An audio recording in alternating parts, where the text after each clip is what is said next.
مجتمع مين صديق السوء اللي أنا هاقابله ده اللي هاتعلّم منّه؟ أخبار القيم الأخلاقية لسه موجودة قدّامكم والّا لأ؟ بُصّي، القِيَم الأخلاقية موجودة لو اتربّينا عليها، هي مش هتتغيّر، القِيَم موجودة، بس يا ترى أنا ماشي عليها والّا أنا الحياة وأصدقاء السوء كل حاجة بتحصل خلّتني بعدت عن القِيَم الأخلاقية، وحلو أوي وأنتِ بتقولي إن الأهل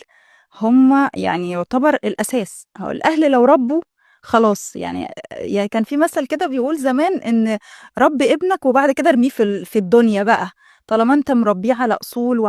وعلى دين ومربّيه على قِيَم ومبادئ، خلاص ارميه في الدنيا وهو هيفضل ماشي على المبدأ ده وهيفضل ماشي على التربية، إنّما أنت لو ما ربّيتش، لو ما زرعتش قِيَم، فأنت كده بتسيب ولادك وبتسيب ابنك للمجتمع هو اللي يربّيه، ودي أسوأ حاجة، يعني مجتمع مين صديق السوء اللي أنا هاقابله ده اللي هاتعلّم منّه؟